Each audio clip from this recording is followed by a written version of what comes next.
coisa de rico, a vida dos endinheirados brasileiros. Mas quando eu tô pensando sobre riqueza no Brasil, me vem muitas coisas na cabeça, né? Então eu posso pensar nos donos de cabeça de gado, que estão ali no centro-oeste. A gente pode pensar nas famílias quatrocentonas, que estão na região sul, sudeste. A gente pode pensar em tudo quanto é tipo de riqueza que a gente tem.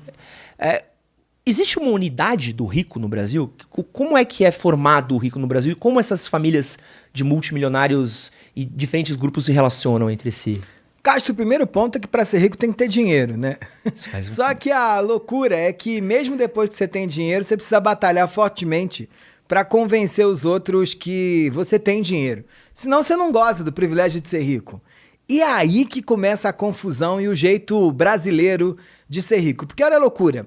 Esse aqui é o país onde todo mundo, não importa quanto você ganha, não importa se você mora na periferia da sua cidade, se você mora na periferia do Brasil, ou se você mora no bairro mais nobre, todo mundo batalha pra parecer mais rico do que é. E quando alguém diz que você tá chique, elegante, tá parecendo que tem grana, você fica feliz da vida, mas a primeira coisa que o brasileiro faz é negar. Né? Ele diz, eu não, que isso, né? E a gente quando pensa a própria vida no Brasil, se não importa quanto você ganha, você gosta de olhar pra si e pensar, eu não sou rico, eu tenho uma vida boa, com conforto. Nesse livro, eu fiz mais de 100 entrevistas com milionários de todos os tipos aqui do país. Gente do Nordeste, do Sul do país, pessoal do agro, gente de todo tipo. E o que se mantinha era o fato de que eles não se viam como ricos. É mesmo? Gente que ganhava 100 mil não se via como rico. Gente que ganhava 1 milhão por mês não se via como rico. Até cheguei nos bilionários da Forbes e eles continuavam dizendo pra mim que se viam como gente com uma vida boa, mas não como ricos. Isso é o jeito brasileiro de ser rico, né? Então essa unidade, assim. Aqui no Brasil, ninguém é rico. E olha, eu achava que isso era só no qualitativo.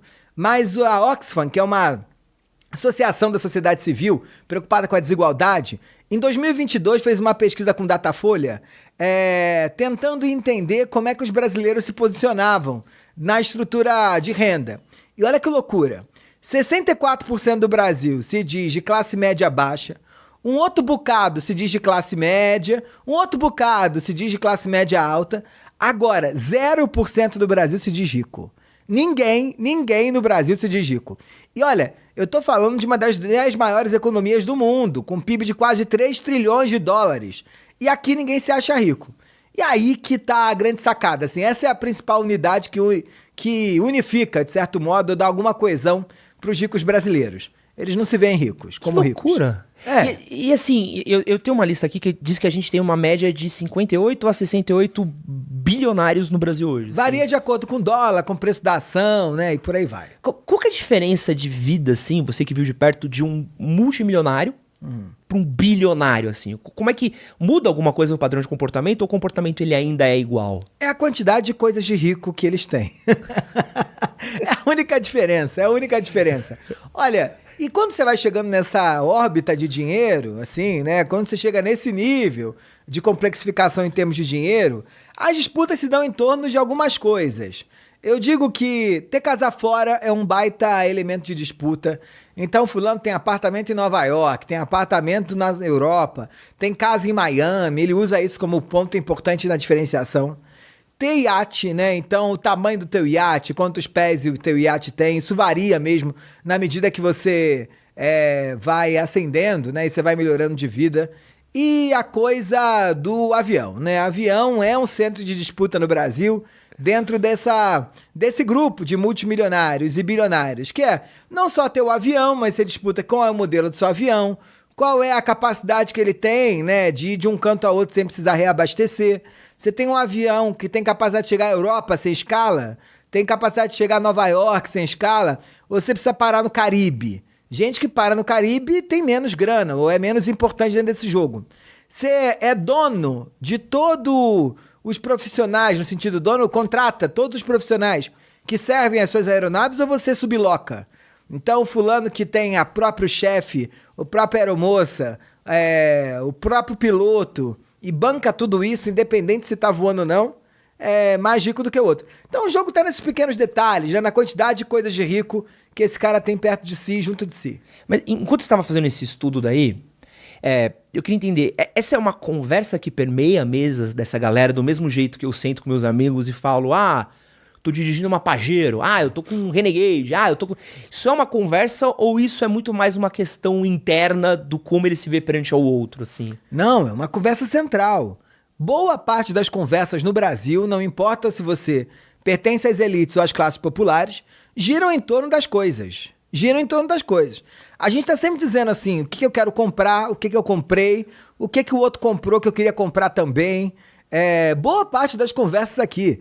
Se a gente pensa sobre o nosso dia a dia, assim, quando você encontra seus amigos, o que você gosta de falar? De viagem, que é um território importante no Brasil, né?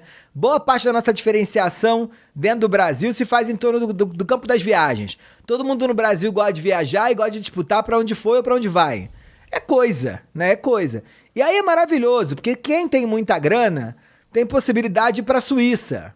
E aí vai para a Suíça e fica nos Alpes suíços. Agora, quem não pode ir para a Suíça ficar nos Alpes suíços, termina na Suíça brasileira, que é Gramado. E aí vai lá para Gramado, maravilhoso, tirar foto. E quem não tem nem dinheiro para Gramado, vai na Suíça de São Paulo, que é Campos do Jordão. E aí reproduz um modelo mais ou menos parecido. Ou da tua região aí, não importa o teu estado, todo estado brasileiro tem a sua Suíça. Então, a gente está sempre disputando essas coisas. E o tipo de gente que vai para a Suíça, verdadeira, ou que tem casa na Suíça, é um tipo de gente diferente da que vai a Gramado, que também é diferente da que vai a Campos do Jordão. Então, a gente está sempre disputando em torno das coisas. A gente teve uma moda recente, que era essa moda do old money, né? Que se tornou uma referência até mesmo com quem não tem dinheiro, né? Você se veste muito brega, você precisa se vestir como old money. Como é que você vê essa questão de camadas mais pobres tentando performar esse estilo de vida, esse estilo de se vestir dos mais ricos, assim? O que explica isso? De maneira geral, todo mundo no Brasil quer performar mais dinheiro do que tem. Não sei se você já reparou, mas toda casa no Brasil tem um espelho grande, assim. Pode ficar perto da porta, perto da porta, ou se não tiver espaço, você inventou uma coisa que é uma jabuticaba brasileira, que é o espelho dentro da porta do armário. É típico em lojas de móveis de classes populares que o fulano não tem um espaço igual você tem para ter um espelho perto da porta para se ver. Então, coloca o espelho dentro da porta do armário.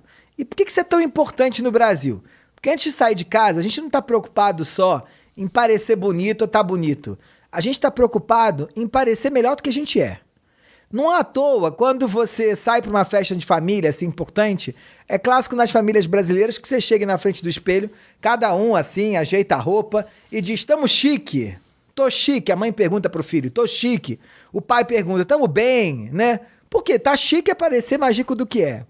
Então, nas classes populares, os pobres estão querendo parecer mais ricos do que são, nós das camadas médias também estamos, e os ricos também. Todo mundo tá. E aí, qual é a loucura? Qual é o padrão clássico do máximo de riqueza, né? Ou do máximo de sofisticação e bom gosto? Dentro do imaginário brasileiro, esse padrão é das elites tradicionais, é do quatrocentão, é do old money, né?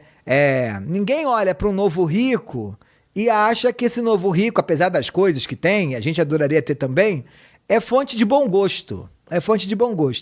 Então não foi por acaso que essa trend bombou no TikTok, né? Do old money, que trata de um jeito brasileiro de ser rico, que é onde eu posso me valer de uma bolsa, de uma jaqueta, de um paletó, de um sapato, de um relógio, de um óculos específico, de um corte de cabelo e começar a parecer mais rico do que sou.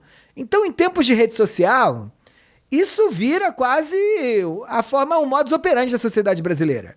Porque ou a gente está olhando gente que a gente acha que é old money para poder copiar, ou a gente está mostrando nas redes sociais o nosso bom gosto para os outros poderem copiar. E isso dá a dinâmica pro nosso dia a dia. E quando a gente está falando de riqueza, a gente tem, de novo, essas famílias